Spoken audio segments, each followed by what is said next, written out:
Alrighty, hello there, everybody, and welcome back to Circling Seattle Sports on Converge Media. You can notice that we're live today. Well, if you didn't notice, we're live today. This is the first time we're doing this. Obviously, I am normally joined by Belle Garcia. Belle has some things that she's working on right now, so she's not able to join us this week. But Belle, don't worry, we'll have Belle back this upcoming week. We're fast approaching September here in our Seattle sports teams, and many of them are still in the thick of playoff hunts. The Storm are in the WNBA playoff semis right now. The Mariners are currently in the second wildcard spot in the American League. The Sounders are having a tough time. The playoffs are still technically, mathematically in reach, but it's a tough go right now. And the Reign are quickly adding points and trying to climb the ladder in the NWSL playoffs, but they've got a spot at the moment. So all this talk about playoffs, but our lead team, the Seahawks, are currently just wrapping up their preseason, getting through roster cuts and heading into the regular season. So that's where we're going to start off. As usual, we're going to head straight over to our Seattle Seahawks news. This past week, played their preseason finale against the Cowboys down in AT&T Stadium. We head over to that. Seattle would lose that game 27-26, unfortunately. Several opportunities at the end of that game there to try and pull that one out. I know that the starter for this game was supposed to be Drew Lock, but last week with COVID, he was unable to do so. Instead, it would be Geno Smith getting the start against Chicago, and then this week against Dallas. Drew Lock did get plenty of playing time through 3 interceptions. One of them may not have been his fault, but at the end of the day, stats show 3 picks. And Seattle wasn't able to get that done. Immediately after, Geno Smith would be named the quarterback for week 1 against Denver, and we will get into that in a minute, but we do have some other things that we have to look at before that. Our players of the game, offensively and defensively. On the offensive side of the ball, I went with DJ Dallas. Dallas, with the injuries to Ken Walker and Rashad Penny, has really showed out the last 2 weeks. This week's 13 carries for 75 yards and a touchdown, 2 receptions for 9 yards through the air. So, as I just mentioned there, with Rashad Penny out, the past 2 weeks out with a groin injury and this week out with COVID, he's supposed to be essentially your number 1 starter. Not having him for any of these preseason games. Ken Walker has been dealing with that hernia surgery that he just had and may be ready for week 1. We'll address that in a second. But those two open the door in a big way for DJ Dallas. And DJ Dallas, in my opinion, has really showed out and really taken advantage of those circumstances that he's been given. I think he's really solidified himself as perhaps the 3rd running back on this roster. You probably look at those first 2 guys that we mentioned in Walker and in Penny. But with the uncertainty right now of those 2, perhaps for week 1, it opens the door for Dallas to take some meaningful snaps, at least in the beginning of the season. Looking over here to the defensive side of the ball, I went with linebacker Joel DeBlanco. DeBlanco, an undrafted linebacker, 12 total tackles, 3 solo, half a sack, 1 pass deflection, and a quarterback hit against Dallas. DeBlanco is one of those guys that, an undrafted guy. We look throughout the history of the NFL. Undrafted guys can still make an impact, but it's very tough. A good example is Doug Baldwin. Baldwin, undrafted guy, one of the better wide receivers in Seahawks history. Now, DeBlanco with Jordan Brooks, essentially your top dog at linebacker with Bobby Wagner gone, has really worked himself into a nice little role. He led the team in tackles against Pittsburgh in week 1, kind of went down a tick against Chicago, but, made an impact here against Dallas, not only with the tackles, but the pass deflection as well. So in the air, I will be really intrigued to see if DeBlanco is able to work himself onto this roster. And I say that, and it kind of seems a little silly, but the Seahawks in the past have gone away from guys who have potentially showed out in the preseason.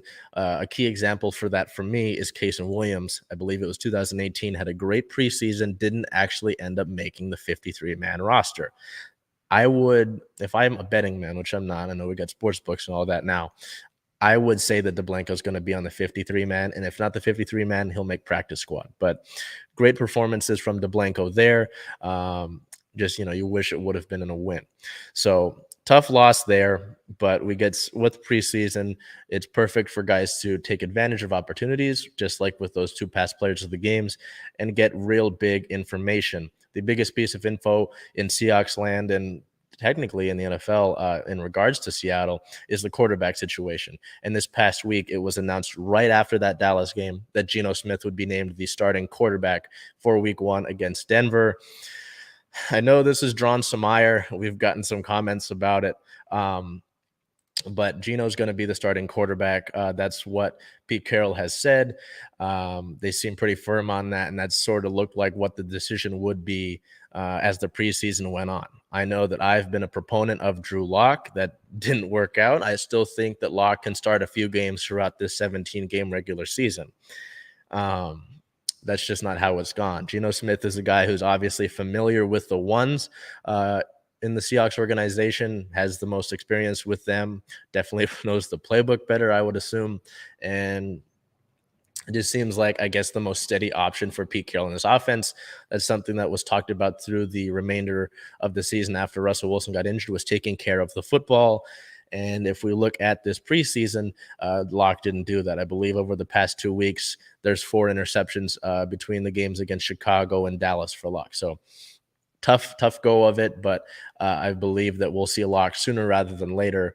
Maybe not necessarily starting, but getting some time in these regular season games. So that's the big decision. I know that was a big question throughout the offseason. Once Russell Wilson was traded to Denver, we have our decision. Geno Smith will start week 1. He gets the top spot in the depth chart for the quarterback position. We look over to injury-related news.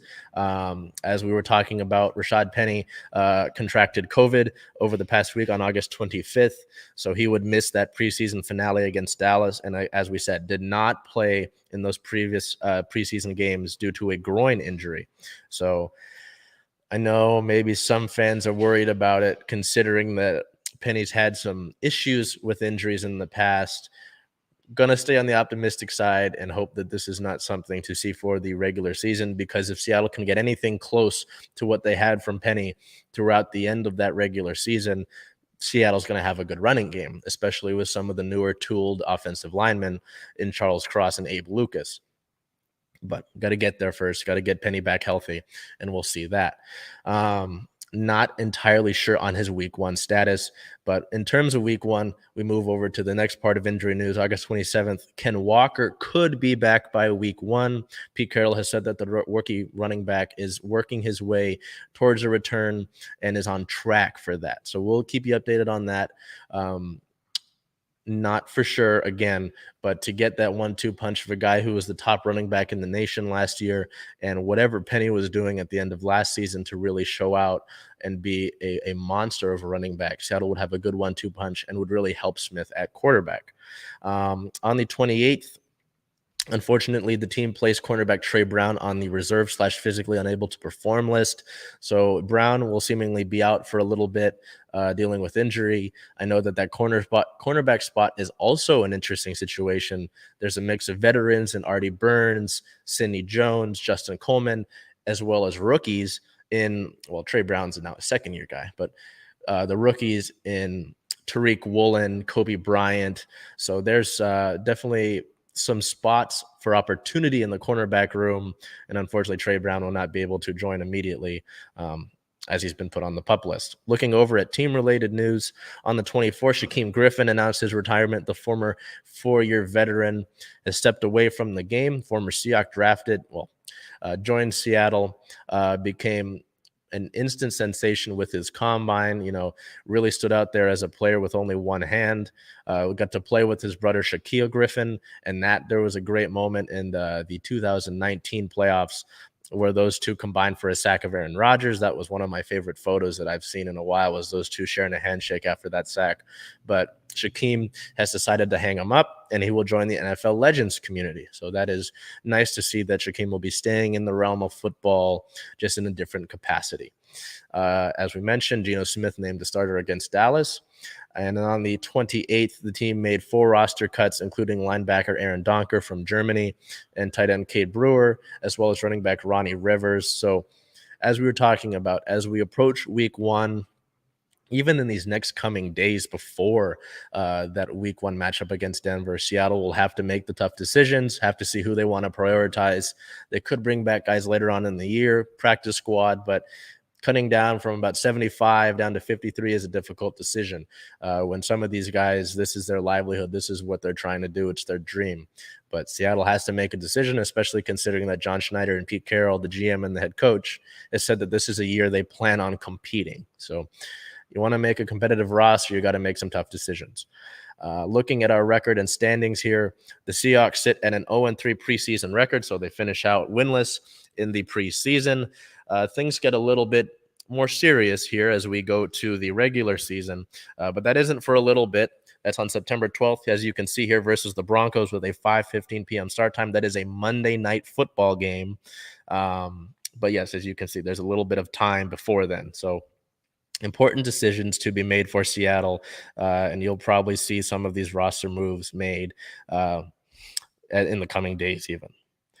We now switch over to our Mariners here, who, to continue with what I was sort of pumping up in the beginning of the show about playoffs. Seattle played a bad Washington team and then a Cleveland team that, depending on how the AL Central race goes, we could see this Cleveland team back in the wild card battle. They're not currently there right now because they lead their division, but with the way that they've been playing as of late, the series win that Seattle got, not to spoil things, but the series win that Seattle got this past homestand, Cleveland may be having to deal with a wild card spot. So let's get into that recap here. 2 games against Washington to begin a 6-game homestand, August 23rd and 24th. The 23rd, a 4-2 win. Our player of the game, third baseman Eugenio Suarez, 1 hit, 2 RBIs, 1 run, and a walk. August 24th versus the Nationals, game 2, a 3-1 loss. That one a little hard to stomach, considering that Washington has twice as many losses as they do wins. Excuse me. Our player of the game, center fielder Julio Rodriguez. Julio, 1 hit, 1 run, 1 RBI. It would be the solo homer in the bottom of the 8th that would actually tie the game in the bottom of the 8th. But reliever Paul Sewald would give up a 2-run homer in the top of the 9th, and Seattle would be unable to rally and come back from that one. So that's a tough series. This is a Washington baseball team that, as I mentioned, they're not necessarily a good team on the record books, but it's baseball. You play 162 games. Eventually, you're going to have to lose a few here and there, right? And even to the bad teams. So we shift our focus from that Washington 2-game stretch over to this 4-game slot against the Cleveland Guardians. Cleveland, a good team. They're leading their division right now. They're 2 games ahead of the Minnesota Twins. They've got a lot of talent. They're very similar to Seattle in a lot of regards. They've got good pitching. They don't strike out a lot. Well, not in that regard, but they're similar in many different forms. We look towards that series here beginning on the 25th of August, which was a game on YouTube TV versus Cleveland, a 3-1 win in that first game of the series. Our player of the game, Mitch Haniger, would have the 3-run homer in the bottom of the first. That would be the only runs for Seattle, and Seattle would never give up that lead.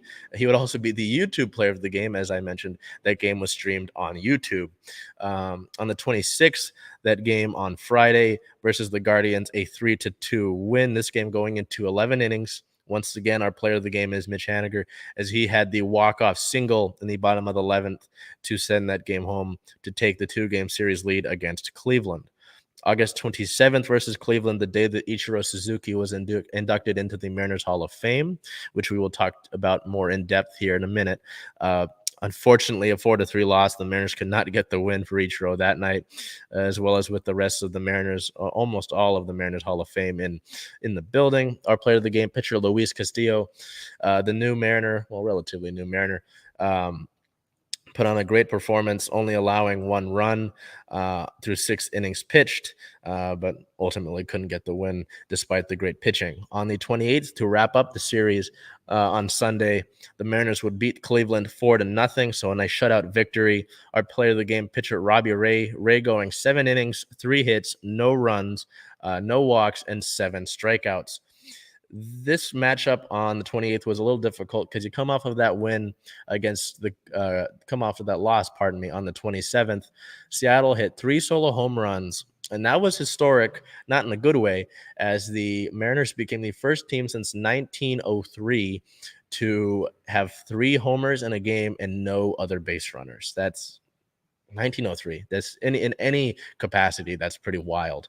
So you can see the limited number of hits kind of stacking up, and to that point, the Mariners have the lowest amount of hits in the entirety of the league since the All-Star break. This is an issue that Seattle will need to address, whether it's the coaching staff, whether it's certain slumps from players like Ty France, like Cal Raleigh, stuff like that. Those sort of issues will need to be addressed, if you really want to stay in that playoff race, if you want to take the number 1 wildcard spot and hold on to it, host those 2 to 3 games at home here at T-Mobile Park. We look over here to players of the week, Julio Rodriguez, Mitch Haniger had the big week, at least for me. I know that we look to the batting average here, a little bit lower, 208, but the reason that I went with Mitch was just that since returning from the injured list, Mitch has about 2 or 3 games out of 21 that he hasn't hit safely. 3 out of 21. I mean, those are pretty good numbers, and you see just the value that he's able to bring because of that, being able to hit safely, being able to be a spot in the batting order that's not an automatic out. In addition to his offensive numbers, there was an important play yesterday where Haniger caught a fly out. Robbie Ray was in a bit of trouble. Easily, it could have been a sac fly that would have scored a runner from third base, but Mitch had a really great throw to hold the runner at third. Just shows a little bit of what Mitch can do defensively, just the value that he adds in your order when healthy. So it's great to have Mitch back, long story short. We look over to some injury-related news. Injury news never fun. On the 25th, Ty France left the game against Cleveland with a right calf bruise after a collision at first base with Jose Ramirez. Both 2 pretty sizable guys running into each other is not good. And then later on in that game, Will Benson, a player for Cleveland, actually clipped Ty's leg and just further aggravated it, so he had to miss the rest of that game. Ty would come back and play the rest of the series, and he seems fine. So luckily, that's not a long-term and or serious injury, but definitely a scare there. And the 28th, J.P. Crawford was out with a pectoral injury. Scott Service wasn't entirely sure where that came from, but he's considered day-to-day. Luckily, Seattle's got that day off today, so get some extra rest there, but it doesn't seem like it's going to hold out Crawford for much of a long time period. Heading over to Team Nose, and this is where things get exciting for Mariners fans. Before I get to a big contract here, we'll still talk about Julio. On the 25th, Rodriguez would join the 2020 club. If you're unaware, that is 20 homers and 20 stolen bases. Rodriguez becomes the 6th Mariner in franchise history to achieve the feat, and the first since Mike Cammy, back in 2002. He becomes the 12th rookie in all of MLB history to accomplish that mark in a single season. So Julio this week set some history, and we'll get to the second part of that, but really cool to see Julio join that club. You figured it was a matter of time. Will he join 30-30? I don't know. And then also on the 25th, the starter for the day, George Kirby, in that game against Cleveland, set an MLB record. Kirby throws 24 consecutive strikes to begin the game, the most ever to begin an MLB game. Impressive to see what Kirby has done this year, especially considering that he never pitched in AAA. Didn't start the year as the 5th starter, but has mitigated some tough outings here and there against good ball clubs like Houston. Otherwise, Kirby has been pretty solid. I know that at the beginning of the year, I was a little worried you didn't have a veteran starter as your 5th guy. I looked at Tyler Anderson, someone that was a starter last year for Seattle. This year, he went in free agency to the Dodgers, and he was an all-star. So it's like, hey, why didn't we bring him back? But Kirby, I'm okay with it with Kirby. He's been able to help, I guess, curb my enthusiasm and really settle in there as that starter. Obviously, the big news around the Mariners is Julio's contract. Julio Rodriguez signing a major deal that's really intricate. And I don't want to say it's just in so-and-so years and so-and-so money, because it's more than that. It's a really unique contract for a really unique player. So let's break that down. This deal can be 4 different terms of length: 8 years, 13 years, 16 years, or 18 years. That's a long period of time. So on that, just to base it, Seattle will have Julio Rodriguez in a Mariners uniform for a decent amount of time. You don't have to worry about that. It guarantees Julio at least $210 million. If it is maxed out to it, the maximum that Julio can get from this contract is $470 million. So we look at that. The base of the deal is 8 years and $120 million. It includes this season and goes all the way through 2029. After the 2028 season, Seattle will need to decide if they want to pick up his club option. Now, this is where it gets interesting. The club option, the size and the length of that option depend on where Julio places in MVP voting. The option is either for 8 or 10 years on top of that original 8-year deal. Depending on how Rodriguez fares in MVP voting, whether it's wins and or finishes, it can range anywhere from $200 million to $350 million. If Seattle picks up that very option, Julio's guarantee in the deal is at least $320 million. This is where it becomes funny money. I mean, it's hard to quantify $100 million, let alone 320. If Seattle decides to not pick up that option after year 7, Julio has a player option after year 8 that's 5 years and $90 million. So that would create the 13-year structure and $210 million floor. He could turn it down and hit free agency right after he becomes 30 years old, which I kind of doubt. The likeliest outcome is that Julio will be in the Mariners uniform through 2037 and makes at least $320 million. This also includes a full no trade clause. So that's a mouthful. I'll let you digest that. That's a lot. That's a lot of money. And it's a lot of time for Julio to be a Mariner. Just for reference, Julio and I are the same age. We're both 21 years old. I didn't get the same athleticism and looks as he did, but it's hard to quantify the age that this guy is, the talent that he has, and the love that he has for his city. In a press conference, a press release by the Mariners, Julio essentially said that I wanted to be in Seattle. I want to win with this team, and I want to win for these fans. If that doesn't get you excited for Julio, for Mariners baseball, and doesn't make you a fan of the guy, I don't know what else will.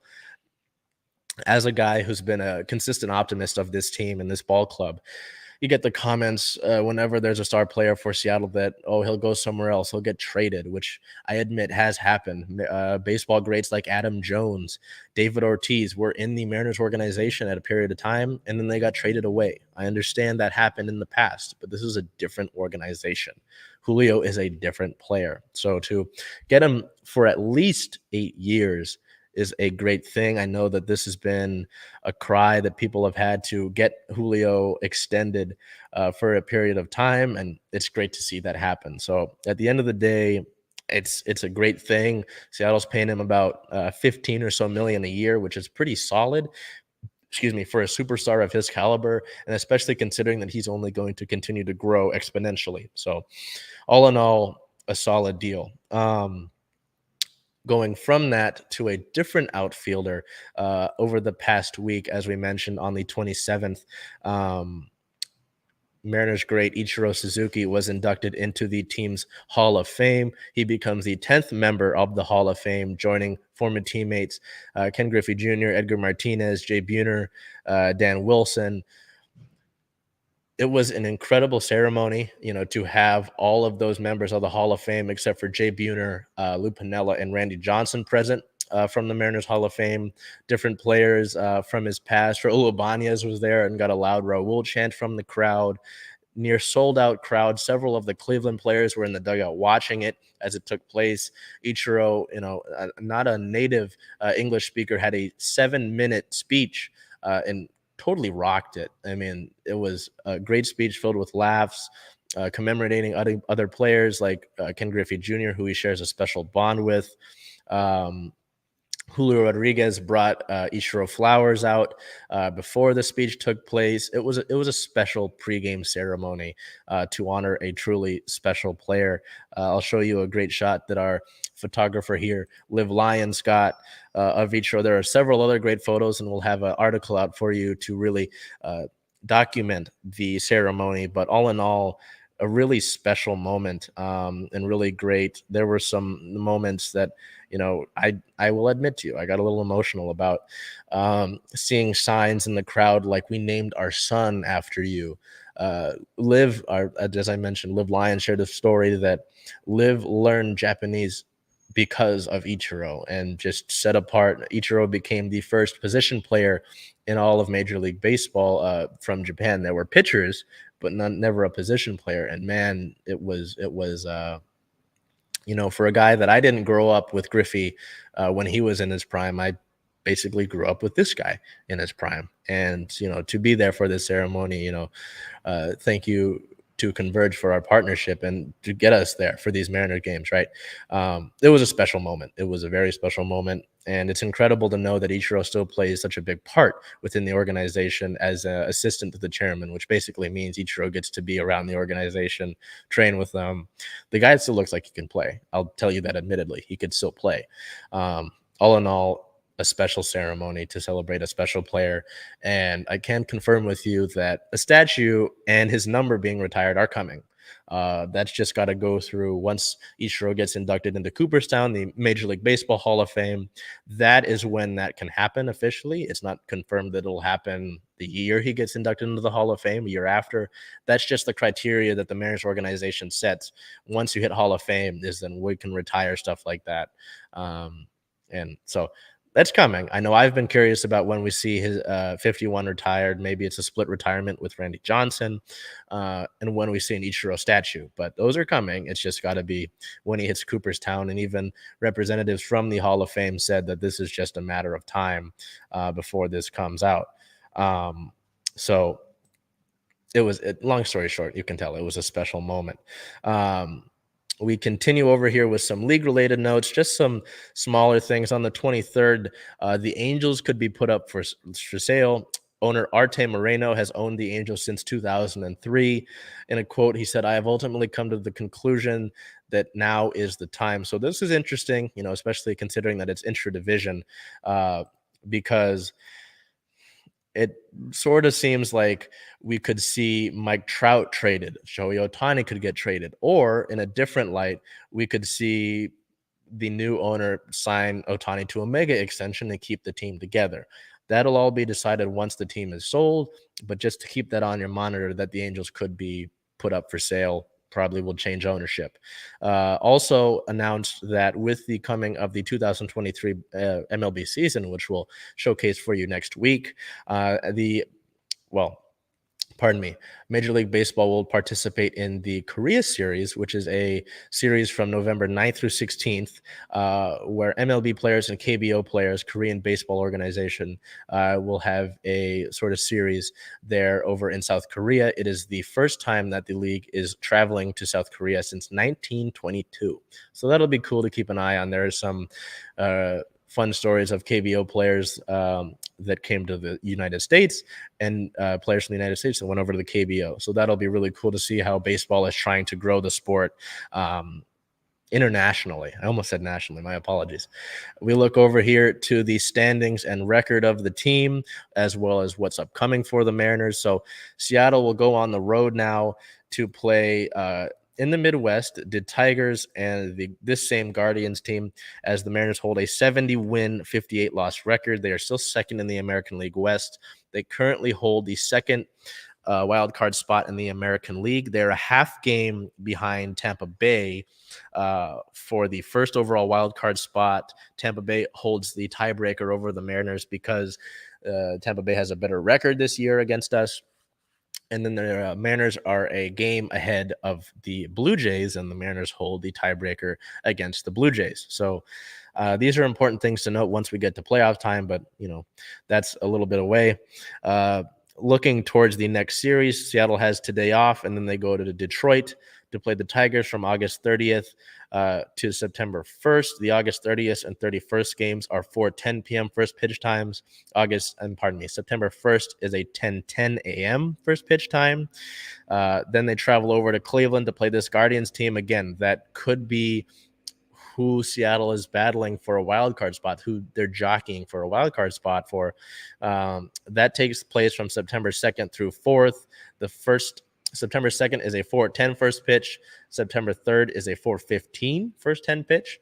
And then September 4th is an 11:10 a.m. PS tie first pitch. My apologies. So big opportunity for Seattle to take advantage of a bad Detroit team, and then another tough challenge against this Cleveland team that I'm sure will try to exact some revenge against you. We're going to stay with the sort of playoff-related theme here. The actual team that's in the playoffs, the Seattle Storm, played the first game of the WNBA playoff semifinal down in Las Vegas against a Vegas team that will set the stage here for you a little bit. The Aces lead the league. Well, the Aces are great offensively and defensively, have about 7 players who at times throughout the season average 20 points per game. This is a Vegas team that has a former MVP on its list from last season or 2 seasons ago. Kelsey Plum, former University of Washington alumni, is great off the bench, averaging 20 points per game. Jackie Young just won Comeback Player of the Year. Bottom line, this Vegas team is loaded, and they have the number 1 seed.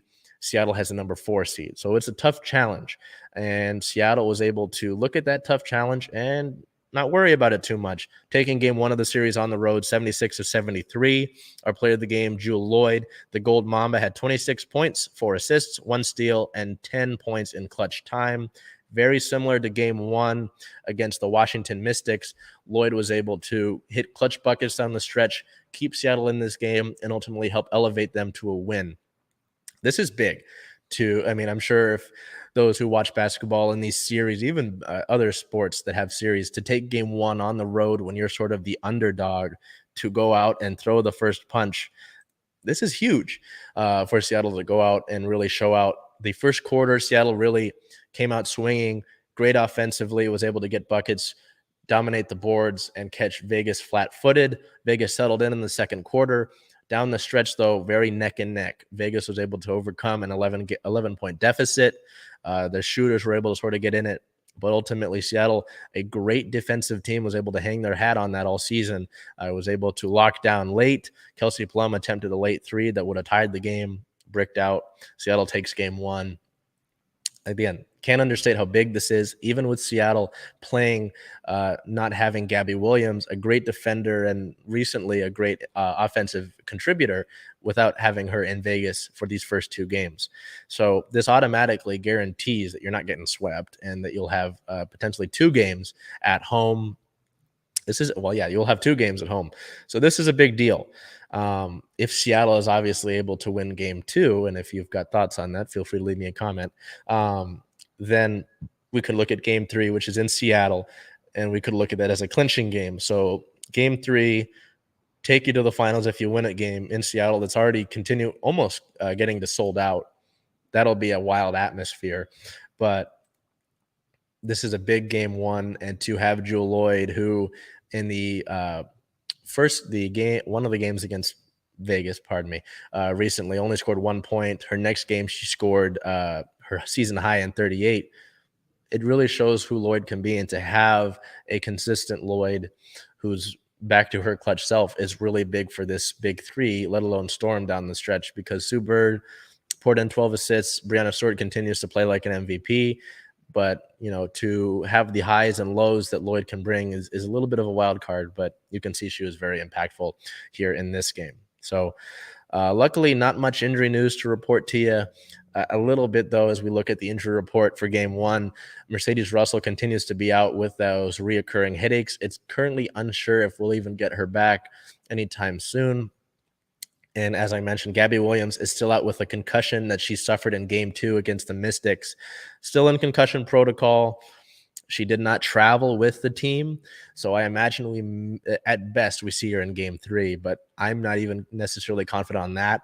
Again, we'll provide you with details on that on our social medias when we get those updates, but it's unfortunate because of the sort of defender that Williams is, the IQ she has, the length, the athleticism, as well as the confidence she's had lately on the offensive end that's really helped her be a key contributor. So I know that a few weeks ago, Bell picked her as her player of the week and looked for more confidence from Williams. And then in game 1 and 2 against Washington, Williams was really able to get after the Mystics and make a big impact. So we'll see when we might get Williams back, but I'm not necessarily banking on seeing her in game 3. Looking to team-related news, in that game 1 against the Mystics, Sue Bird was able to set a new playoff record. Bird totals 12 assists in game 1 to move into the WNBA's all-time playoff assists lead at 342 and counting. So this is Sue Bird adding another accolade. It's nothing necessarily surprising, but impressive, again, to see Bird continue to really looked determined to add a 5th title to her resume and finish out on a big note because, I'll admit, throughout the season, Bird is not a prolific scorer anymore. Her assists have always been there. She's great offensively, terms of facilitating, great basketball mind. But as the season has gone on and as we've gone into playoffs, Sue's playoff point numbers have gone up, interestingly enough. She only had 2 points in this game. So just to see the different ways that she continues to impact the game is very impressive. And again, it's with Sue, it's impressive, and you just look forward to seeing what she's going to do next. So looking ahead here to the rest of the series, Seattle 1-0 currently in the series. They sit at an overall record of 25-14, which doesn't necessarily matter anymore. Game 2 is August 31st in Vegas with a 7 p.m. tip-off time. That will be broadcast on ESPN2. And then game 3 of the series, which has been guaranteed, is September 4th at September 4th here at Climate Pledge Arena at noon. That's an ABC game. So that'll be broadcast nationally. And again, if Seattle is able to lock down game 2, which is no easy test, I don't want to say that that's, a for sure. You're looking at a potential clincher game here. I know that I think they've sold out the lower bowl already. They're looking into upper bowl seating. So if you want to be there for that, if you haven't been able to watch Sue Bird, you've got September 4th open, you got to come out. These games, the atmosphere is incredible. It's playoff basketball. This is a lot of fun to see. And, any team playing for a title in the city, you've got to support. That's what we do here. That's what we do. That's the sort of light we aim to shine on these teams. A game 4 would be September 6th versus Las Vegas here. I don't believe that time is official. If we have to go to a game 5, that would be September 8th in Vegas. So there's that. August 31st, game 2 in Vegas, 7 p.m. on ESPN2. September 4th versus Vegas, noon here in Seattle on ABC. That's all we got to worry about for the moment. Heading over to our Sounders here, who, I said it again at the top of the show, mathematically, they're still in it.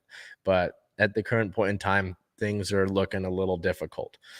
Over the past week, Seattle traveled down to Portland to play the Timbers at Providence Park, and things did not go well as Seattle would lose that game 2-1. Player of the game, defender Alex Roldan. The Roldan brother that's currently playing recorded 1 assist, an 83% passing percentage, and an 8.3 match rating. Overall, this was a tough game. Seattle got the first goal of the game early, before half. Yamar scored on a header from the pass off the cross from Roldan. And you think, okay, you come out early. This is a good sign. You get after it. It's exciting to see Yamar score a goal. Right before half, Portland equalizes, and it's like, well, shoot. Okay, you're back to square one, but you're not losing. Late in this game, the Timbers are able to draw a penalty, which is a little controversial. It drew the ire of replay review on Twitter. Basically, to recap that penalty, the only reason it was drawn, Yamar, actually the defender, was trying to get out of the way of a Timbers player who was falling after making a pass. and a penalty was ruled against him. I think it's really ticky-tack. I don't necessarily think, with the magnitude of this game, that this should have been called, but we can't do anything about it now. You complain about the refs all you want. At the end of the day, you should have to put yourself in a position to not have to worry about the referee's calls to decide the outcome of the match. With the win, Portland takes Cascadia Cup, which Seattle has held over the past few years. So if you don't know, Cascadia Cup is a trophy split between Seattle, Portland, and Vancouver that is determined by the amount of head-to-head points against those three teams that they earn against each other. So Portland wins that this year. Unfortunate. We might get some Portland comments under this. I understand it's a rivalry. Seattle just has not been able to ultimately rebound after winning CCL. Yes, CCL is great. You win a trophy to be the best team in the North America region. That's something no MLS team has done in its current form. But you've had plenty of time to be able to rebound and set your season right in your own league and not have to worry about missing the playoffs. We look at the current record. If you split your losses in half, or even a third of them, and take a third of those losses and make them draws, we're in a playoff spot right now, and we're not worrying about this. But Seattle, just midfield has kind of collapsed since the loss of João Paulo, since Obed Vargas went out with injury, and we probably won't see him. Christian Roldan is currently injured, and he looked like an MVP for this team for a good amount of the season. So it's been a tough draw for Seattle. This would be the first time that they missed the playoffs in their current MLS iteration, which you're going to miss the playoffs eventually, but it's tough, and it's just frustrating considering that you haven't seen the improvements among this team over a pretty substantial chunk of time. So tough, but there's not much we can do about it. There's still a mathematical chance, but it's pretty unlikely considering that you're playing for a spot while other four teams are doing it as well, and it doesn't get much easier as you still play a bunch of teams who are currently in the playoffs, in playoff seeding. So we'll take a look at that, and we'll look at where we sit at record and standing wise. Seattle owns a 10-win, 14-loss, 3-draw record. They are 10th in the Western Conference at 33 points. They're 4 points currently out of a playoff spot. So they've got to start stacking wins sooner rather than later. You see, we go on the road on August 31st to play the Orlando Pride, which is no easy stretch with a 4:30 p.m. start time. Bottom line, Seattle needs to start winning games. And with the current run of form, that doesn't look like a likely thing. So we'll take it a week at a time, but things are looking grim over there for our Rave Green friends. So sticking again, all of the teams except for the Seahawks right now are dealing with playoffs and playoff related things. So that's nice to see, right? We'll look in the positive side of things there. We look over to our OL Reign here, who aren't currently in the playoffs, but are in a playoff spot and continuing to improve their standing. The Reign went down to Orlando to play the Pride on August 26th. The Pride coming in with a 7-game unbeaten streak. The Reign would win that one 2-1. This is an impressive comeback victory. The Reign were down by 1 through a decent amount of the match. Megan Rapinoe would have a great play, kicking the ball over a defender to herself, and then finding Bethany Balser's head for a header goal to equalize the match. And then late in stoppage time, Rapinoe would get a late goal to help give the Reign a win, give them 3 points, keep them solidly in 5th place in the NWSL table. She would earn our player of the game with a 9.3 match rating, 1 goal, 1 assist, leading the game in chances created. So there are games to me in a regular season where you can sort of tell teams have championship DNA. There's games like this, games like the 3-2 comeback win over Angel City earlier in the year, where you're down by 2 goals, you're able to fight back and get a winner late with your depth. This is a sort of a similar match, not as much so as that Angel City match I was just talking about, but with the run of form that Megan Rapinoe is currently on, having a goal or an assist or both in every game since the last international window, just to see how she's been playing lately, as well as knowing that you've got Bethany Balser, who is an incredible forward, having Tobin Heath on your bench, having Rose Lavelle, who's an all-world talent, having Jess Fishlock, who's the heartbeat of this team, who won the MVP of the league last year. Jordan Heitema is a 21-year-old striker that is all-world talent and just really getting comfortable with this team. Having a back line of Alana Cook, Lou Barnes, Sophia Huerta, knowing all of that is there, Sam Hyatt in and out. That's an incredible back line that's helped make you one of the better defenses in the league. And Fallon Tillis-Joyce is having a breakout season in her first year starting. So this is a Reign team that you should feel good about. They play at Lumen Field. We're there all the time. They are currently sitting 2 points out of second place in the league and 4 points out of first place with a good amount of time in this season to play. Seattle could take over Seattle. They're technically not Seattle by name, but by playing space. The Reign could take over the number 1 spot in the league and win the NWSL Shield for the third time in organization history. Bottom line, you want to get home field, have games go through Lumen Field, but games like this are what you look back at after a team has won a championship or had a deep playoff run, because it showed you they had championship DNA. They were resilient. They've got depth. They're different. They set themselves a bar above other teams. This game is one of those examples to me. So impressive. The Reign will go on a little bit of a break here. They don't come back until the 9th to play a match, but this is so far, having come off of winning a tournament, the Women's Cup, with mostly your second team playing, just shows you've got that depth that I was just talking about. So these are some really crucial weeks for the Reign to settle in and set themselves up for playoff seeding. But right now, this is all throughout sports. If you come into the playoffs hot, you're the team nobody wants to play. And they keep things up. I won't say too much, but it looks good so far. In terms of league-related news, on the 23rd, it was announced that an NWSL match will make history for attendance. The upcoming match between the San Diego Wave and Angel City FC will break the all-time attendance record previously set by the Reign when they played the Portland Thorns last year in the Seattle-Portland doubleheader at Lumen Field. It was in the 27,000 to 29,000 people range. And it's great to see that record's broken. I would like to have kept that record for the Reign.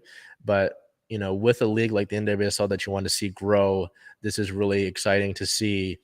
And great to see that, 2 expansion teams in San Diego and Angel City have fostered such a great fan base in year one. And you hope to just see that continue to grow and grow.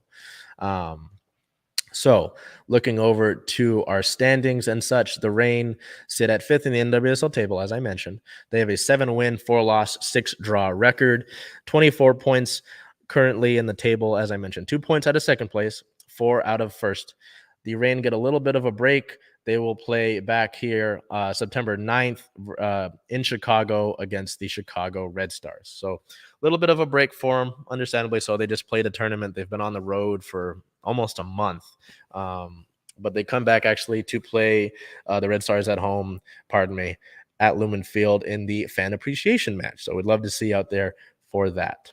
So normally we switch over to Seawolves here, or XFL, in the Seattle. I'm going to call them the Seattle Dragons, but that's not their official name yet. No Seawolves news for you, no Dragons news, just going straight over to Star of the Week. And considering what was said in the press release about it, considering this history he's made, I feel like it was relatively easy to go with Julio Rodriguez. Julio, with the 2020 season so far, the potential to hit a 30-30 season, the gigantic mega deal that will keep him in Seattle until he's damn near 30, the commitment to the Mariners, to this city, is really, for a local, for a guy that, loves all these teams a lot, is really nice, to know that someone wants to be here, that someone wants to help create a winning culture on this Mariners ball club is important. And it's really exciting to see, gets you excited to see what this team will be like in the years to come. I know that the goal is to break the drought this year, and they're on pace to do that. But just to see what you do as a potential contender going forward also shows other free agents this upcoming year and years to follow that you are committed to spending money. So all in all, this is a great deal for Julio to get him paid as a young man who has been a fan favorite for years since he signed internationally, to the organization, to the city itself. This is exciting. This is really exciting. Julio is a one-in-a-kind person and a one-in-a-kind player. So to see him get locked up on a long-term deal is great, and it's just exciting to see that going forward. So to wrap up, the Seahawks just wrapped up their regular season, and they will continue to make roster-related cuts so that they can get to the 53-man limit. The Mariners are still in the wild card spot. They're taking second overall. They have the chance to move up to first, but that'll be something that we deal with through September. Man, it's going to be a long month and a month and a little bit more before that playoff spot. It's going to be exciting. The Storm took game 1 against the Aces in the semifinals and look to hopefully keep that going in game 2. The Sounders have a tough go of things down in Portland, but are still mathematically alive in the playoff hunt. The Reign have a very important, resilient win against the Pride, and now we'll get a little bit of a time off. So all that being said, it's been an exciting time this past week, and it should only get more exciting with the Seahawks during the regular season, the Kraken getting back into it with training camp sooner rather than later. It's a lot of fun. So I hope that you enjoyed our first live broadcast of Circling Seattle Sports on Converge Media. And until we see you in September, enjoy the weather. I know it's heating up a little bit again. Enjoy it while you can, because we'll get the overcast back here soon. Until we see you again, do whatever you can to make sure today is a great day.